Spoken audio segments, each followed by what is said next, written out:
Hey everybody, it's Matt from You and Your Horror Movies, and welcome to day 20 of my 31 Days of Horror.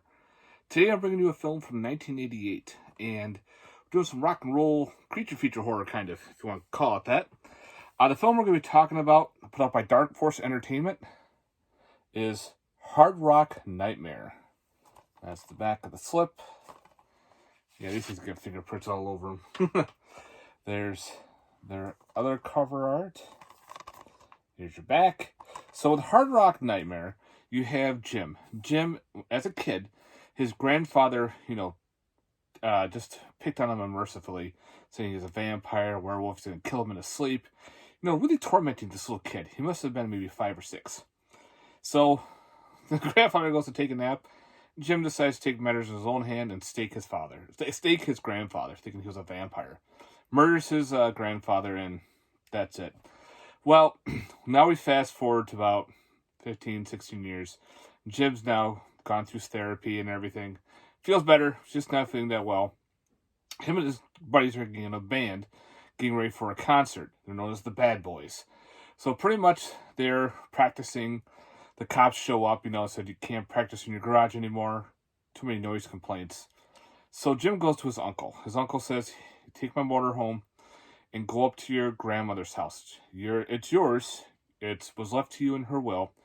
And it's out in the middle of nowhere. It's a big farm. Go practice out there. You can make all the noise you want.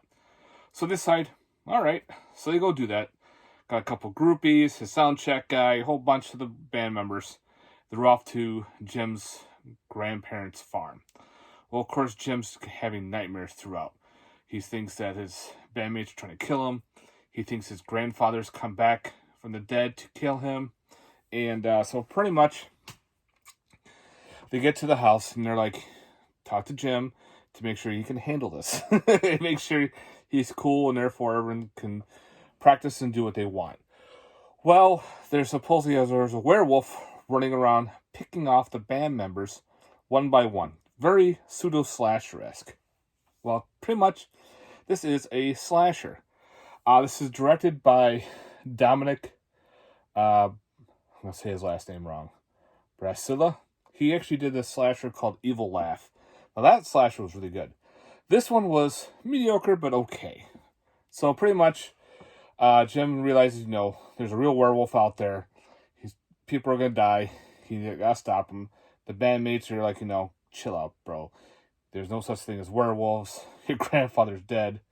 Until they realize there is something out there picking them off one at a time. So yeah. So the gist of that was pretty neat. But so, my thoughts on this. Okay. When they show the werewolf is completely bad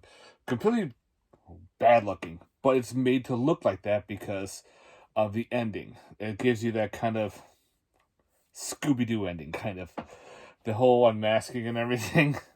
But it is a slasher. This is a slasher designed to make it look like a creature feature, to make it look like a werewolf movie, but it's not. It's a slasher in itself.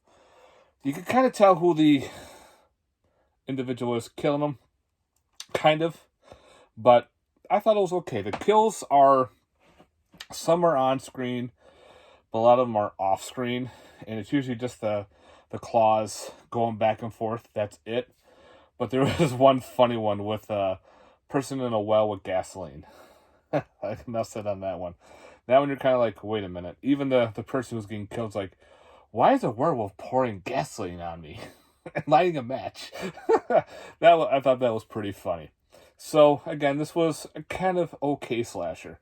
His other slasher I got again was called Evil Laugh. That was a really fun slasher from the 80s. I would really like to see that one get a cool special edition or a cool Blu-ray or whatnot. But anyway, for this one, it was okay.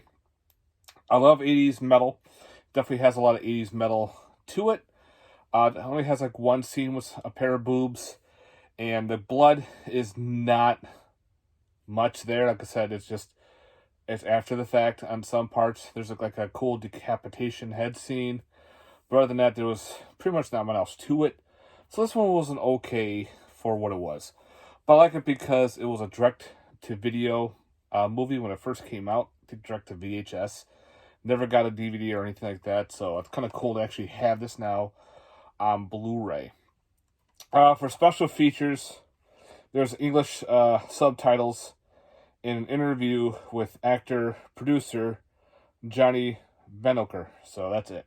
There's no other special features to us. But again, I'm just glad to actually have a cool, obscure 80s horror film in the collection. So yeah, for some people, it could probably say it's a one-time watch. I could probably find myself watching this a couple more times here and there. Give it some time. But yeah, again, that's what the werewolf thing looks like. Again, excuse me, it's not supposed to be a real werewolf. There's a reason why. So yeah, I won't spoil more, but I don't want to. So guys, for day 20 of my 31 Days of Horror, we're talking about some Hard Rock Nightmare. Even the first song that they play in it is called Hard Rock Nightmare. So yeah, they put their song in the title. To my knowledge, there's no soundtrack. It'd be cool if there was. I wouldn't mind a soundtrack for that. But yeah, I think you can still get this on Dark Force Entertainment website. So if you like your obscure 80s movies, particularly slashers too, I definitely recommend it, guys. All right, thanks very much for watching. I hope you enjoyed this review. Let me know in the comments down below, guys. Have a good one. Peace.